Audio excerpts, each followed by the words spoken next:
Investir Malin, une émission présentée par Alexandre Brunet et Gaëtan Lefebvre, cofondateurs du site construire-sa-retraite.com. Salut à tous, investisseurs malins, voici l'heure de votre rendez-vous mensuel consacré aux investissements sous toutes leurs formes. Alors, vous avez peut-être envie d'investir dans l'immobilier, mais vous n'avez pas de temps à y consacrer. Ou alors, vous ne souhaitez pas vous aventurer dans la visite de biens et préférez juste placer votre capital sur un investissement immobilier tranquillement. Alors, sachant que cela est possible, il s'agit de l'investissement dans la pierre papier, ou plus exactement dans les SCPI. Problème, avec la crise de l'immobilier actuelle, est-ce encore une bonne idée et vers quel support s'orienter, Gaëtan ? Et oui, vous l'aurez compris, ce mois-ci, nous allons aborder le thème de l'investissement dans les SCPI. Et cela tombe très bien, car nous avons le plaisir d'accueillir Paul Bourdois, qui est cofondateur de France SCPI, également auteur du livre « Les SCPI pour les nuls ». Alors, Paul Bourdois, bonjour, merci d'avoir accepté notre invitation. Avant toute chose, pouvez-vous nous rappeler comment ça marche, comment fonctionnent les SCPI et quels sont les avantages ? Alors, je peux vous le rappeler, bonjour à vous deux, merci de m'avoir invité. La SCPI, c'est un produit assez simple, assez basique, qui existe depuis une 60aine d'années, c'est une société, une société civile de placement immobilier qui achète des biens, des actifs, qui se constituent un portefeuille immobilier. Donc ça peut être, la plupart du temps, ce sont des biens qui sont professionnels. Donc qui dit professionnel dit bureau, commerce, entrepôt, hôtel, etc. Tout ce qui vient, tout ce qui est contraire au résidentiel.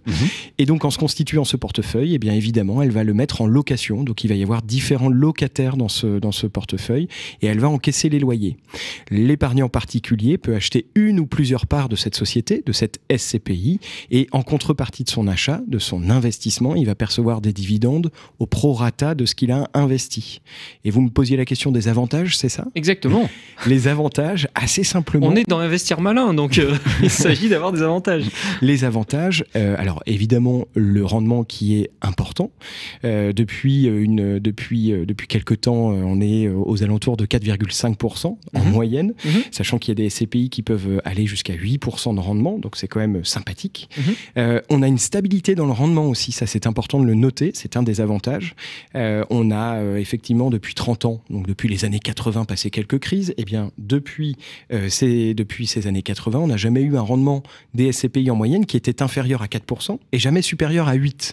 Donc on est dans une bande passante, certes sinusoïdale, mais qui est extrêmement rassurante pour l'épargnant.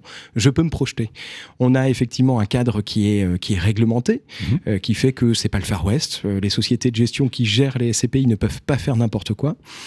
Et puis on a évidemment une mutualisation du risque qui est importante, c'est-à-dire qu'on n'est pas investi sur un seul bien avec un seul locataire. Si un locataire arrête de payer, eh bien j'en ai d'autres de manière indirecte. Et puis le dernier, et pas des moindres, c'est, je vais rester poli, mais un minimum d'embêtement, c'est-à-dire qu'il n'y a pas de paperasse, il n'y a pas de gestion de locataire, pas de gestion de travaux, et ça, c'est quand même un des avantages importants. Il le vend bien, Gaëtan. Oui, on peut dormir sur ses deux oreilles. Alors, merci pour donc ce rappel et puis tous ces avantages. Maintenant, quels sont les risques, ou tout au moins les points de vigilance pour l'investisseur quand il achète justement ces fameuses parts de SCPI, ce morceau de biens immobiliers ? Oui, alors... c'est bien de le dire parce que souvent on parle des avantages mais on parle moins des inconvénients. Les inconvénients, c'est les mêmes que dans l'immobilier classique, c'est-à-dire qu'on a une non-garantie du loyer. Évidemment, personne ne vous garantit, et c'est ce que j'évoquais à l'instant avec la sinusoïde des rendements, personne ne garantit que vous allez avoir 4 ou 8% ou un peu moins. Donc ça, c'est un point à prendre en compte. Vous avez une non-garantie du prix de la part. Un peu comme dans l'immobilier classique, personne ne peut vous garantir qu'en achetant un studio à 50 000 euros, à Paris c'est de plus en plus compliqué, mais un studio à 50 000 euros, personne ne vous garantit que dans 10 ans, quand vous le revendrez, il vaudra 50 000 euros. Peut-être il vaudra plus, peut-être il vaudra moins. Dans les SCPI, c'est exactement la même chose. Et puis, on a aussi une troisième inconvénient ou risque, point de vigilance, on a un risque de liquidité, c'est-à-dire qu'on peut ne pas recevoir ces fonds tout de suite quand on décide de vendre. En moyenne, ce qu'on constatait auparavant, avant qu'il y ait quelques turbulences sur le marché immobilier, c'était entre 3 semaines et 1 mois et demi. C'est quand même relativement rapide pour de l'immobilier. Aujourd'hui, ça se tend un peu plus. Et évidemment, il faut faire du cas par cas. Donc, un risque de liquidité. Et enfin, et c'est exactement pareil pour l'immobilier classique, on se projette, on s'engage quelque part, même si on n'est pas bloqué, pour du long terme. Le sous-jacent, c'est de l'immobilier. Donc, nous, on conseille à nos clients de s'engager sur 10 ans minimum. Voilà. Exactement, on n'est pas dans le bitcoin à la nanoseconde. Alors, de quel type d'actifs se compose une SCPI et est-ce qu'il faut en privilégier plus que d'autres? Vous l'avez un tout petit peu effleuré, la première question. Qu'est-ce que vous nous conseillez? Alors, bon, vous conseillez, je vais faire une réponse de Normand, même si je suis breton. C'est un point positif. Ça dépend de votre situation patrimoniale, financière, évidemment, votre aversion au risque. Il y a différentes classes d'actifs que vous pouvez, dans lesquelles vous pouvez investir à travers les SCPI. Celle qu'on retrouve le plus souvent, ce sont les bureaux, puisque la profondeur de marché est plus importante, mais c'est la plupart du temps aussi les actifs qui rémunèrent le moins. Vous avez également des commerces, un tout petit peu plus marginalement. Vous avez aussi des biens qui sont liés au tourisme, donc l'hôtellerie classique et puis l'hôtellerie business. Vous avez également des biens liés à la santé, des biens liés à la logistique. Vous conseillez des biens plus que d'autres. C'est compliqué, ma foi. En revanche, si vous voulez avoir plus de rendement, la plupart du temps, il faut aller vers des SCPI qui sont un peu plus, des typologies d'actifs qui sont un peu plus niches, type logistique ou santé également, qui rémunèrent un peu plus. Logistique ou santé? Alors, on va pas se mentir, ce qui intéresse nos auditeurs, ce sont les chiffres et les rendements. 2023, on le constate, a été une année très difficile pour l'immobilier. Il y a eu l'augmentation des taux qui donc a réduit la demande et la valeur des biens. Je pense que les SCPI n'ont pas pu échapper à cet effet et donc ont dû revaloriser la valeur de leur part, souvent à la baisse, parfois jusqu'à 15%. Alors selon vous, quelles sont les perspectives, on va dire, dans les mois et années à venir? Est-ce qu'on reste dans cette fameuse bande passante de 4 à 8% dont vous parliez? Sinusoïdale. Sinusoïdale. Donc là, on est peut-être en bas de la sinusoïde. Alors, je ne suis pas devin, et si vous commencez à vous prédire l'avenir, c'est qu'il faut fuir. En revanche, il y a des points de convergence. Il y a des signaux aussi. Il y a des signaux, tout à fait. Alors, il y a deux choses différentes. Il y a la valorisation de la SCPI et puis son rendement. Il y a des SCPI, en effet, en 2023, qui ont dévalorisé leur prix de part de 15%, ça s'est allé jusqu'à 15% en effet, et c'est pas pour autant que le rendement a baissé. C'est-à-dire que les euros reçus sur le compte courant de la personne qui a investi, ça reste, bon an mal an, toujours les mêmes. Alors, pour nos auditeurs, excusez-moi, c'est un petit peu comme si on avait un studio à louer. En fait, sa valeur en elle-même peut baisser de 15%. En revanche, le prix du loyer reste comme il était auparavant.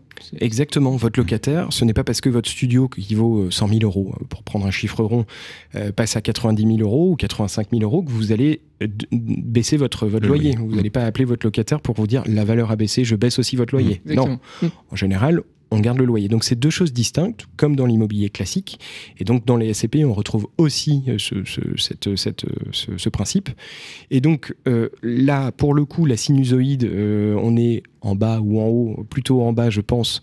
On a toujours un rendement qui a été en 2023 de 4,52. Il semblerait, avec les quelques mois passés de 2024, qu'on se dirige vers la même chose. Donc, c'est parfait. Et évidemment, c'est une moyenne. Et du coup, j'ai beaucoup parlé, j'ai oublié votre question. Non, c'était les perspectives. C'était les perspectives, exactement. Mais pardon, pour revenir là-dessus, je pense que effectivement, on a encore quelques années où il va falloir consolider. Il y a certaines SCPI qui ont fait des choix il y a quelques temps, qui ont acheté peut-être à la hâte au vu du succès qu'ont eu les SCPI. Et donc aujourd'hui, elles sont obligées de corriger leur valeur, leur prix de part, comme elles l'ont fait. Peut-être vont-elles continuer pour certaines. Et donc, on est dans une attente sur certaines SCPI. Ouais. Moi, j'ai quand même envie de revenir, Paul Bourdois, sur un point, la nature des sous-jacents de ces pays, de ces SCPI. En particulier, le développement du e-commerce du télétravail, est-ce qu'ils ne remettent pas en question finalement d'investir dans des SCPI qui auraient ce type de sous-jacent? Parce que le e-commerce finalement fait que nos centres-villes se désertent et puis il suffit de se balader entre guillemets autour des bureaux de la Défense pour voir qu'il y a beaucoup de bureaux fermés. Comment analysez-vous les conséquences de cette évolution? Alors, le Covid, bon, c'était déjà il y a quelques temps. En fait, ce qui se passe, c'est que quand vous investissez dans les SCPI, vous avez accès indirectement à une multitude de biens. En moyenne, c'est une 50aine de biens par SCPI et en moyenne 3 locataires par bien. Donc on est ventilé quand on investit indirectement sur 150 baux en moyenne. Donc oui, vous pouvez avoir des bureaux qui sont en effet vides à la Défense ou des commerces, des centres-villes de villes moyennes qui sont désertés. Mais, et c'est là tout l'intérêt des SCPI, c'est que c'est leur métier et quand on parle de commerce, on ne parle pas que de commerce de centre-ville. Alors moi, je viens du centre-Bretagne, donc je vois très bien de quoi vous parlez, de la désertification, mais à Paris, concrètement, ou dans des grandes métropoles françaises, ça peut être Rennes, Lyon, Lille, Marseille, les rues commerçantes, elles ne sont pas désertées. Au contraire, il y a eu un regain, et on s'est bien rendu compte de la performance des SCPI liée au commerce directement. Elle sous-performe pas du tout par rapport à la moyenne. Parce qu'elle reste sur des grosses agglos et non pas sur des villes moyennes. Absolument. Alors, il y a une question qui me vient là. Tout à l'heure, vous parliez du fait que la SCPI c'était assez bien encadré. Justement, comment et qui évalue les actifs des SCPI? Parce qu'on pourrait très bien imaginer justement des gestionnaires un peu mal attentionnés et qui, avec les fluctuations du moment, ne répercutent pas forcément la décote en fait du bien. Et on aurait donc des parts qui seraient soit surévaluées, soit sous-évaluées. Alors c'est assez strict comme cadre. En effet, vous pourriez dire moi je pense que mon patrimoine vaut tant, et donc voilà ce que ça vaut, et vous en faites ce que vous voulez. Non, l'AMF qui surveille tout ça de très près dit aux gérants, donc aux sociétés de gestion qui structurent et qui gèrent les SCPI, elle leur dit vous êtes obligés au moins une fois par an de faire évaluer par un évaluateur indépendant votre patrimoine. Donc tout ceci donne ce qu'on appelle une valeur d'expertise. Donc c'est quelque chose avec lequel on ne peut pas tricher. Ça donne une valeur d'expertise qui, attention, vous êtes prêts à rentrer un peu dans le technique, qui donne ce que l'on appelle une valeur de reconstitution. Donc la valeur de reconstitution, c'est combien vaudrait ma part si je devais reconstituer le patrimoine aujourd'hui à l'identique. Donc on met la valorisation du patrimoine, on met les empreintes ou les frais qu'on devrait dépenser, engager si on devait faire appel à un agent. Bref, ça donne une valeur de reconstitution. Et attention, je rajoute une couche de technique.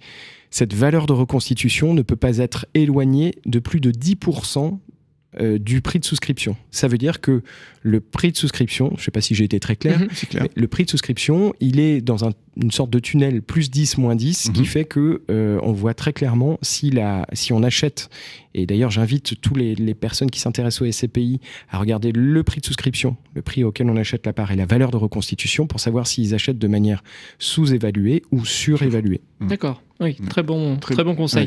Allez, on enchaîne, on a plein de questions encore. Lorsque on achète de l'immobilier physique, eh bien, on a classiquement les fameux frais de notaire. Alors finalement, pour les SCPI, bonne nouvelle, on n'a pas de frais de notaire, mais on a des frais de souscription, frais de souscription qui sont d'ailleurs à payer à la sortie. Donc, en fait, de combien sont ces frais et puis quels sont tous les autres frais possiblement qu'on peut trouver à l'entrée, pendant l'exploitation et à la sortie? Alors, il y a des frais qui sont importants dans les SCPI, et ce qu'on appelle les frais de souscription, qu'on confond communément avec les frais d'entrée. Les frais de souscription que vous supportez à la revente, en général, ils peuvent aller de 7% à 12%.